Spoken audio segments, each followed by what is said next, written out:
Estamos de volta com o programa Questão de Direito. Estamos aqui no nosso último bloco, continuando discutindo um tema tão importante, tão relevante, que tem permeado aí o consciente, o subconsciente, inclusive, das pessoas.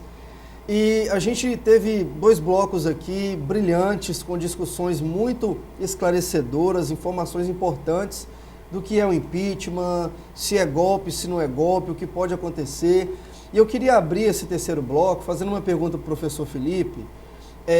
Professor Felipe, se o impeachment não ocorrer, todo mundo sabe o que vai acontecer. O Brasil continua do jeito que está, da forma como os governantes estão, quem está no poder continua no poder. Mas e se de fato houver o impeachment, vamos imaginar que isso aconteça, até para esclarecer a dúvida de quem está nos assistindo, o que aconteceria? Quem assume? Como é que ficaria a situação do Brasil aqui dentro, no que diz respeito ao próprio sistema governamental brasileiro? Essa é uma questão extremamente importante, porque as consequências delas são já encontra-se num rol de previsibilidade que pode tomar outras repercussões, inclusive em termos de política internacional.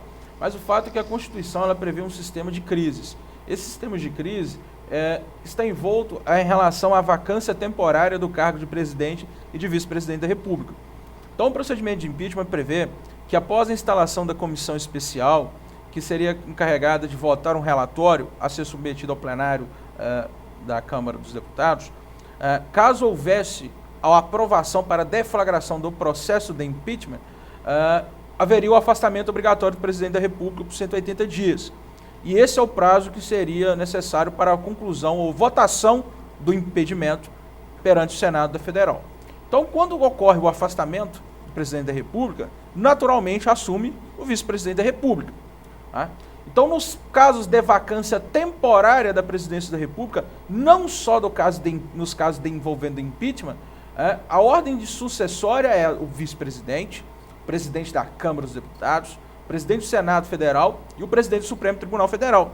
A partir daí, a Constituição não diz como nós devemos resolver uma crise constitucional decorrente de vacância do cargo de presidente da República. Então, especificamente no caso de impeachment, o que nós podemos concluir de imediato é que, com o afastamento obrigatório para a conclusão do processo de impeachment do presidente da República, assume o vice-presidente, né, até a conclusão do processo de impeachment. Nesse caso, então, não haveria que se falar em novas eleições, igual a gente ouve por aí também? Evidente, não teríamos novas eleições, justamente porque o afastamento é temporário. Agora, em caso de condenação, ou seja, em caso de impedimento, ou seja, o Senado entendendo que deve haver o impedimento da presidente da República afastando-a, o vice-presidente, evidentemente, que assumirá as funções de presidente da República. Tá? O que é necessário compreender é o seguinte: todos esses agentes foram eleitos, né, no caso o presidente e o vice-presidente da República, eles foram eleitos pelo voto direto. Eles foram submetidos a um processo eleitoral e democrático. E o afastamento é justamente uma regra contramajoritária prevista no sistema democrático para assegurar a independência e a harmonia dos poderes. Então, por isso que nós temos o julgamento do presidente da República no processo de impeachment pelo Congresso Nacional, através das suas 2 casas, podendo o judiciário assumir um papel não de protagonista, mas para resguardar a observância das regras democráticas. Então, o sistema, a separação das funções numa democracia, numa república, implica justamente, ou seja, atores atuando em momentos diversos, uns assumindo como protagonistas, outros apenas responsáveis, por assim dizer, resguardar as regras do jogo. Então, é essa a situação hoje que nós temos. Nós não temos situação como tem sido aventado de eleições, de partido de oposição assumir, ou seja, o sistema de crise já foi bem delimitado pela Constituição Federal. Muito bem. É importante a gente trazer essas discussões aqui exatamente por isso. Esse instituto, por não ser usual, por não ser comum, corriqueiro aqui no nosso país, e nem a nível mundial, a gente não tem isso acontecendo porque se respeitam as democracias, de fato. É interessante porque muita gente fala muita coisa e às vezes acabam dando-se voz àquilo que não deveria se dar voz. Então é importante a gente trazer essa discussão jurídico-política para a gente de fato pontuar o que é e o que não é. Ou seja, em outras palavras, o impeachment, tem pessoas que defendem que não deveria acontecer e o brasileiro deveria aprender a votar, né? Então, de fato, o instrumento para que se tire alguém do poder ou não, independentemente de quem quer que seja, é o voto. É o voto. E há quem diga que, inclusive nós discutimos isso aqui já no programa Questão de Direito, que o voto no Brasil ele é obrigatório ainda, porque o brasileiro não tem maturidade suficiente para saber votar. Então, o Estado vem e tutela a consciência do cidadão brasileiro, dizendo você não pode escolher entre votar e não votar. Eu escolho que você vai votar e pronto, acabou, e você vai votar. Então, o que de fato precisa é a gente ter uma conscientização, é a gente discutir, é a gente democraticamente tentar conduzir o nosso país para um lugar ao qual ele merece na sociedade internacional, porque isso também deve ser uma preocupação. Dentro desse aspecto constitucional, legal e até internacional, que o professor Felipe já citou ali, como é que você vê isso, professora Margarida? A repercussão ou as possíveis repercussões do Brasil no caso de ocorrer um impeachment ou não, porque isso também pode acontecer, frente ao cenário mundial, frente à sociedade mundial. O que nós vivenciamos, né, tem todo um contexto de tensão que se estabelece nas relações comerciais, nas relações institucionais. Então, nós sabemos que este processo que vivemos no momento, ele vai fazer parte vai delongar bastante esse momento de reflexos no nosso sistema, em relação à questão da exportação, da questão do investimento, da questão toda de relacionamento e de confiança que possa existir entre os cidadãos que estão aqui e também com as pessoas que nós vamos precisar, que nós temos relacionamento em outros lugares. Então, a repercussão disso, nós ainda talvez não tenhamos o alcance, né, dos prejuízos que nós haveremos de colher, né, em função de ter startado já o processo. Então, agora, o start já foi dado, já tem aí uma tensão acontecendo, e nós não temos ainda o alcance do que poderão ser os prejuízos que podemos ter enquanto nação, né, enquanto sujeitos, né, de relacionamento com o mundo, que cada dia mais globalizado, cada dia mais competitivo, e precisa sentir essa segurança, né, que nesse contexto, né, no que se discute hoje no país, não só em questão de impeachment, deixa, né, um nível de insegurança um pouco que generalizado.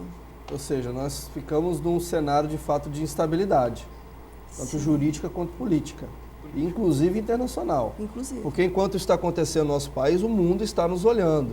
As democracias, os países que vislumbram a possibilidade de fazer parcerias com o Brasil, sejam econômicas, sociais, em qualquer âmbito que seja, eles estão olhando e aguardando, como se fossem verdadeiros investidores. Vamos ver o que vai acontecer no Brasil, para a gente saber como se portar daqui para frente. Você tocou um ponto aí que eu achei interessante, quando você falou assim, nós vivemos hoje um contexto de tensão.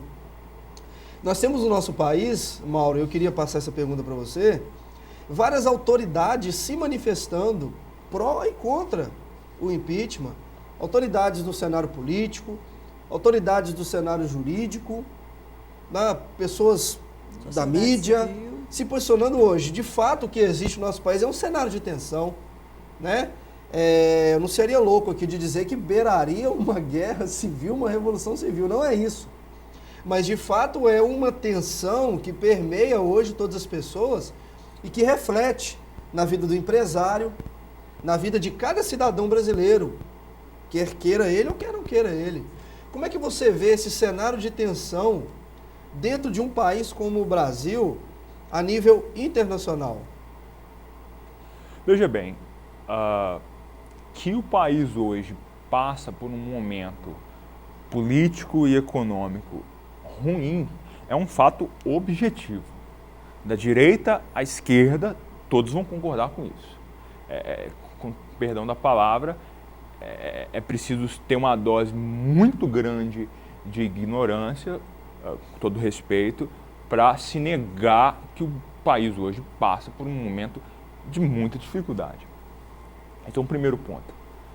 Agora, a democracia não é um regime de concessão.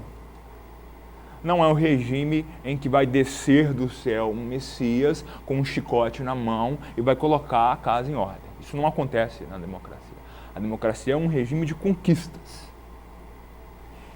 Então, ao meu ver, o fato de setores da sociedade se posicionarem a respeito desse procedimento de impeachment, que ainda não é um processo, mas se posicionarem sobre essa perspectiva, ao meu ver, num aspecto político, é bom. E é um direito das pessoas.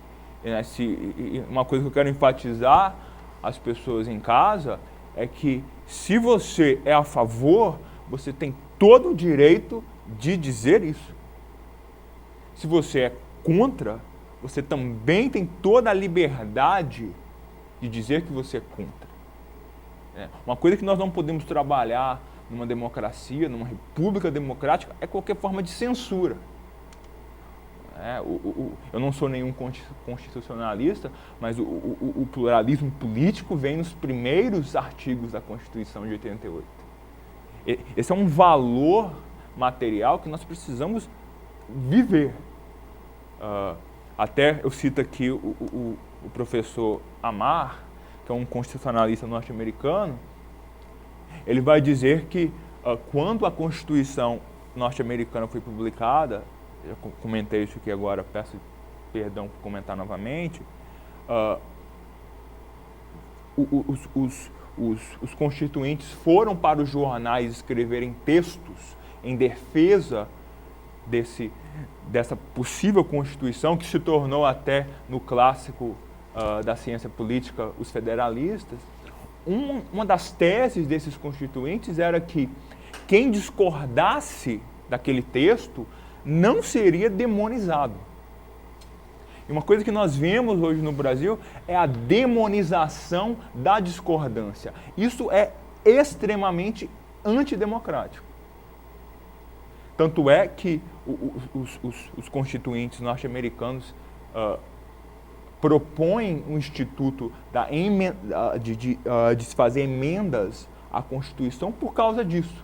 Eles reconhecem. Não é um documento perfeito, mas é um documento que nós podemos aperfeiçoar através das emendas. Então, ao meu ver, essa é uma outra situação. No que tange a questão internacional, eu penso que um impeachment do presidente da República, em aspectos de direito internacional e de política internacional, pode ter impactos diversos.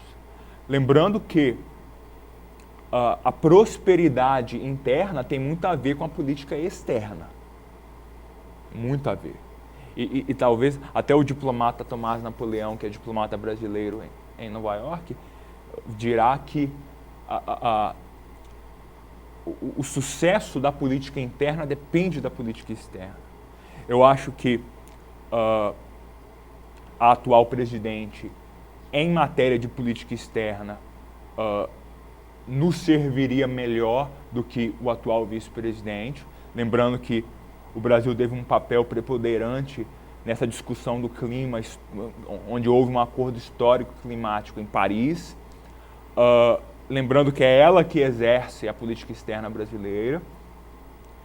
E então, ao meu ver, em matéria de direito de política externa, é mais interessante que nós aguentemos 3 anos de crise e mantenhamos a ordem democrática e a estabilidade da República, que é uma coisa importante.